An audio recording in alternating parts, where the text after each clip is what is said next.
Muy buenos días. Mi nombre es Nelly Peña Haas.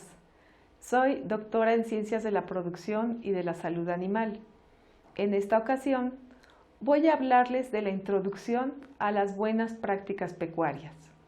Y vamos a comenzar con los objetivos de este curso de capacitación a capacitadores y de esta plática en particular, en donde queremos reforzar sus capacidades acerca del tema, el que ustedes comprendan la importancia de las enfermedades transmitidas por alimentos y la inocuidad, el otorgar argumentos convincentes para que los productores tomen conciencia de la importancia de las buenas prácticas pecuarias en la producción de alimentos inocuos para la población y sus ventajas económicas.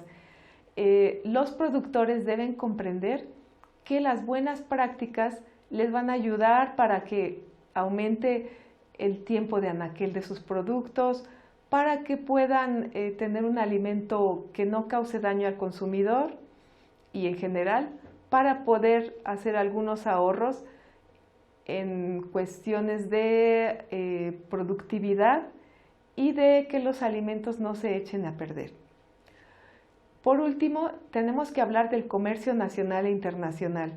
Es importante porque en los últimos tiempos han aumentado las exportaciones entre los países y se ha necesitado ir armonizando las leyes entre los países.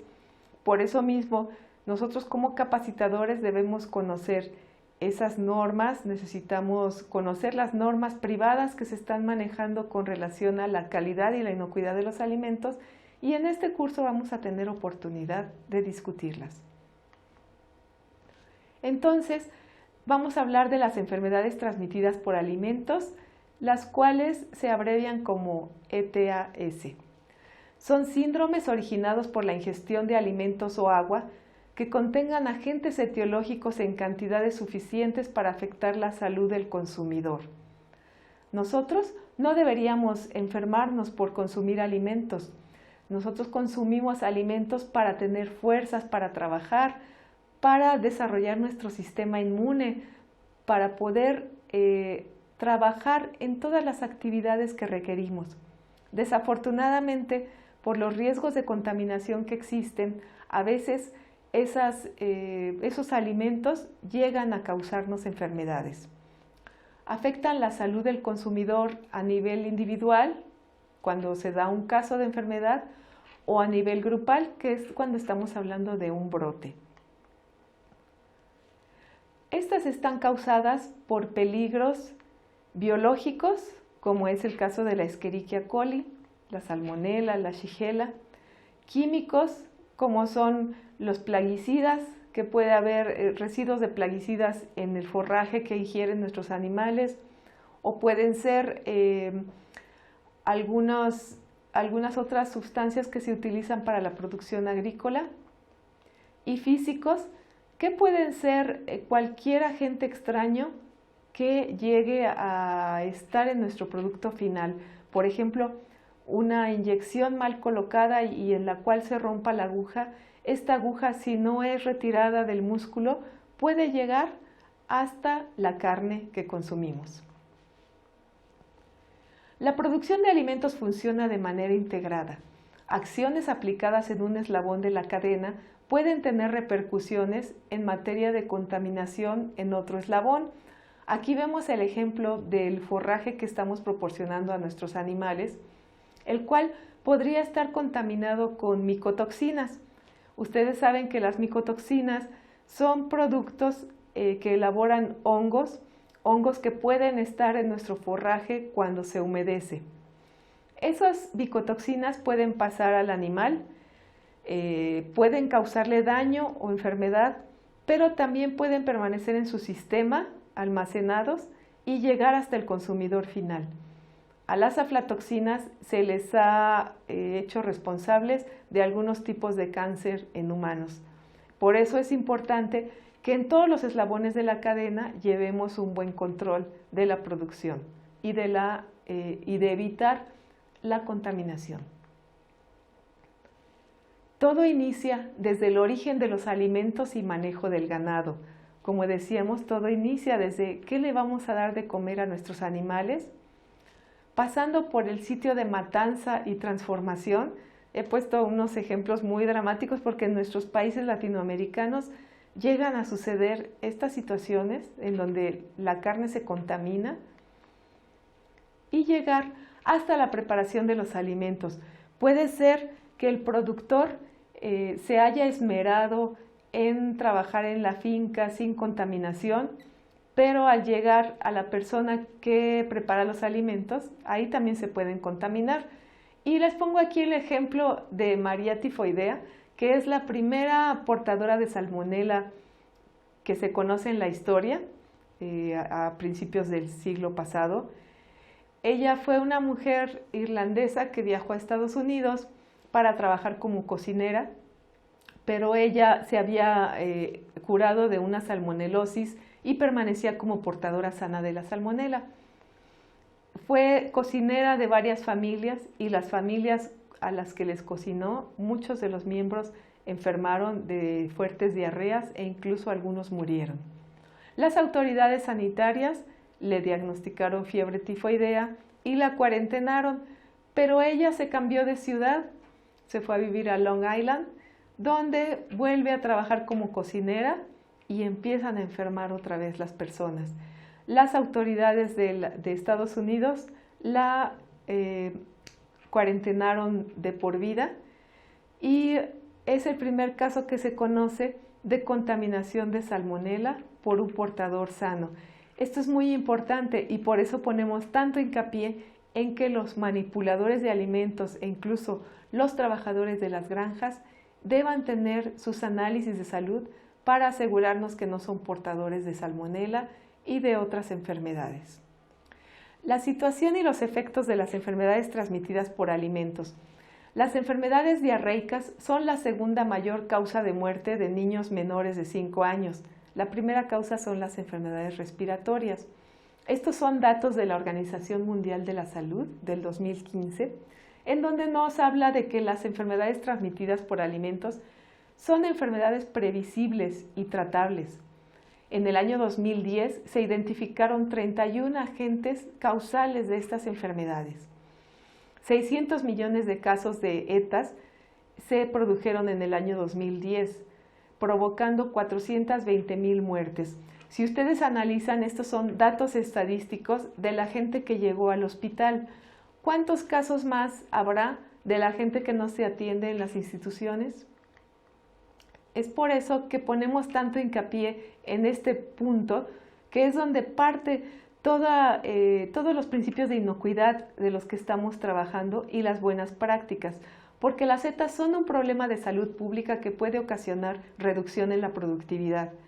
También puede arruinar a una empresa, ¿sí? Si en una empresa se presentan casos de enfermedades transmitidas por alimentos, de contaminación alimentaria, nadie va a querer volver a comprar esos productos y esto ocasiona pérdidas económicas.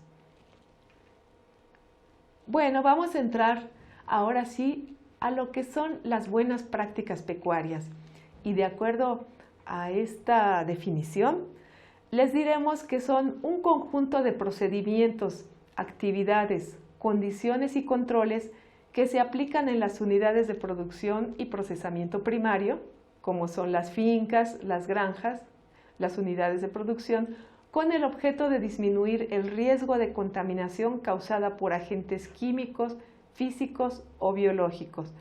Es decir, que vamos a tener un control para evitar los riesgos de contaminación. Recuerden que la Organización Internacional de la Salud Animal trabaja todo lo que es el aspectos de inocuidad desde un punto de vista del análisis de riesgo, prever antes de que sucedan los accidentes de contaminación. Y vamos a iniciar con lo que sería la bioseguridad. Esto consiste en evitar la entrada de agentes contaminantes y de agentes etiológicos a nuestra unidad de producción. Lo vamos a trabajar controlando la entrada de vehículos y personas, llevando un registro de quienes entran y quienes salen en una libreta, ¿sí? Y estableciendo vados y tapetes sanitarios para que las personas y los vehículos que entren a esa unidad de producción se desinfecten al entrar.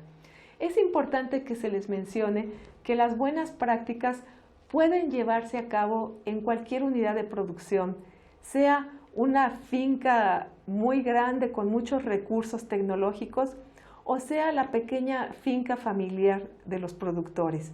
No se requieren grandes inversiones para acceder a las buenas prácticas. Las buenas prácticas significan control, limpieza, organización y sobre todo llevar procedimientos y registros por escrito que den fe de que estamos llevando a cabo todas esas actividades. Entonces, aquí les pongo un ejemplo de un tapete sanitario para que pasen los trabajadores, que puede hacerse con un bidón cortado y le podemos poner cal viva. También podemos tener un aspersor y una persona que se encargue con una bomba de mochila de asperjar las llantas de los vehículos en caso de que tengan que entrar. Lo mejor es que los vehículos no entren a las instalaciones.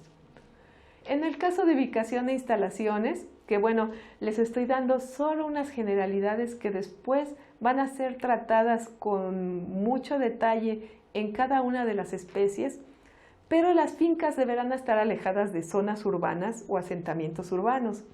Estarán a más de 50 metros de terrenos de cultivo.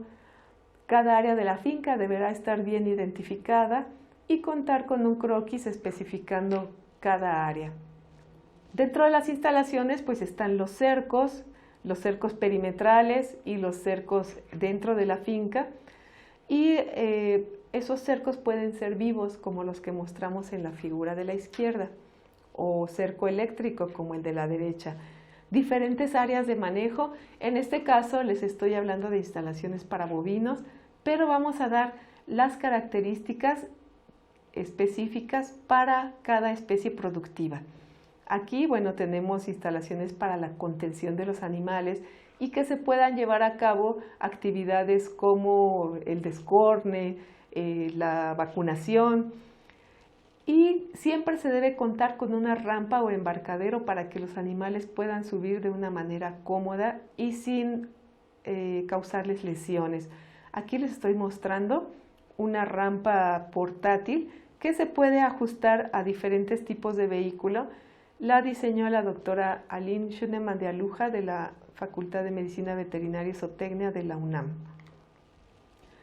También les muestro el rayado de los pisos y en este caso la bodega de alimentos, que debe ser un lugar para almacenar nuestros alimentos y evitar que se contaminen con polvo, que se humedezcan con la lluvia. Recuerden que hablamos de las aflatoxinas, ¿sí? Y aquí mostramos dos casos muy buenos.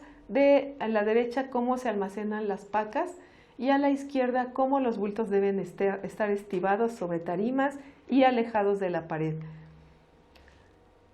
para evitar que se contaminen los alimentos de nuestros animales.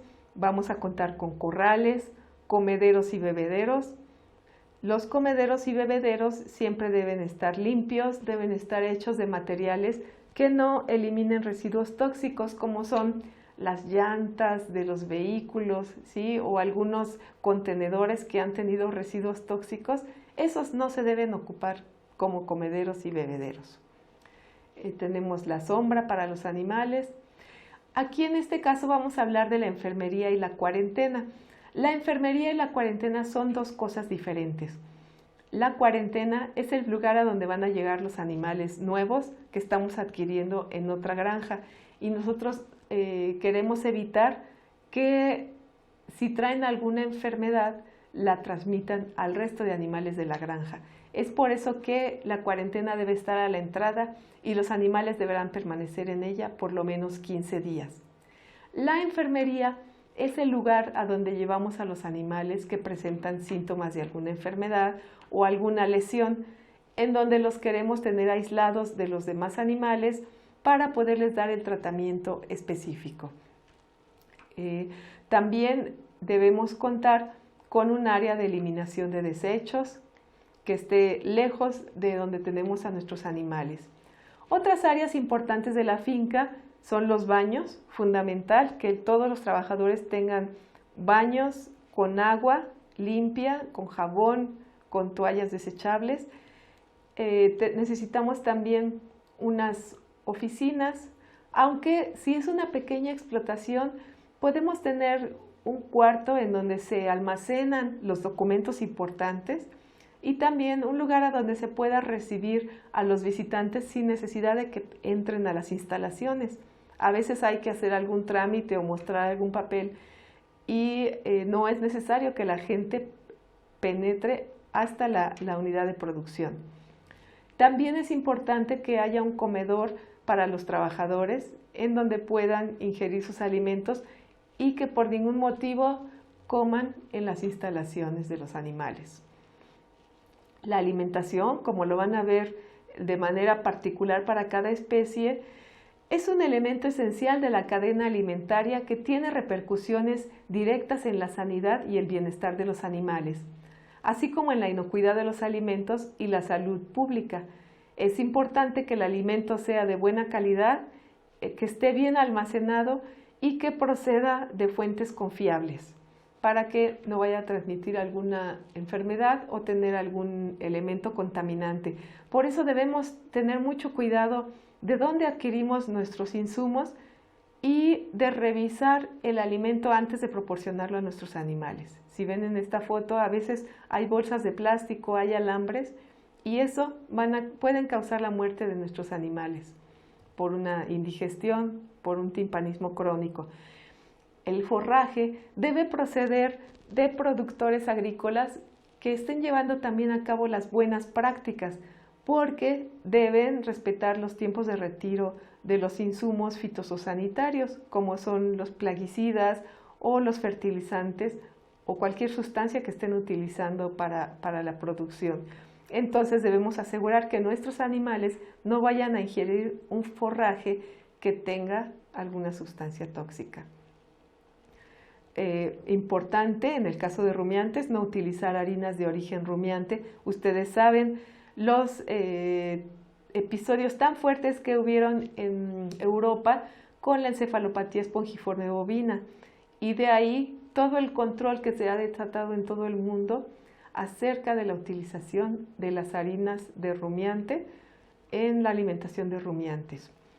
No se deben utilizar sustancias que no sean autorizadas por la autoridad competente de cada país para la engorda de los animales, de la especie que sea. Los alimentos que adquiramos o los ingredientes deben tener el registro ante la autoridad competente. Y es fundamental, aunque esto es una recomendación y no necesariamente es obligatoria en cada país, que las empresas que produzcan los alimentos tengan implementadas las buenas prácticas de manufactura y el sistema HACCP. ¿Por qué les mencionamos que el forraje debe estar libre de plaguicidas y libre de sustancias tóxicas? Hay estudios, y aquí les pongo el ejemplo de en Colombia, se hicieron estudios que demuestran residuos de plaguicidas organoclorados en leche de vaca. Y aquí les dejo la fuente para que la consulten. El agua. El agua es un punto fundamental en el que tenemos que poner mucha atención porque es el agua de bebida de nuestros animales y debe contener las mismas características del agua que beben los humanos, ¿sí? Debe ser un agua sin contaminantes, sin presencia de microbios y sin presencia de algunos residuos tóxicos. Tendremos que atender a la legislación vigente en cada país, ¿sí? Pero se le deben hacer análisis microbiológicos, recomendamos que sean semestrales y físico-químicos anuales en laboratorios autorizados. Con respecto al manejo del ganado, que es un principio fundamental, es importante conocer el comportamiento y necesidades de los animales de cada especie. Y para esto, en las presentaciones de cada especie se va a trabajar a partir de las 5 libertades de los animales. Aquí simplemente les vamos a mencionar que si trabajamos con base en el comportamiento, se facilita el manejo de los animales, vamos a tener mejores resultados en medición de bienestar animal, va a haber un aumento de la productividad y van a disminuir la presencia de enfermedades porque no va a haber un estrés que les produzca inmunodepresión y vamos a encontrar con esto ventajas económicas. Con relación al bienestar animal, es importante que ustedes revisen los estándares regionales de bienestar en aves, bovinos y cerdos que elaboró el OIRSA, y esto durante el transporte y la matanza.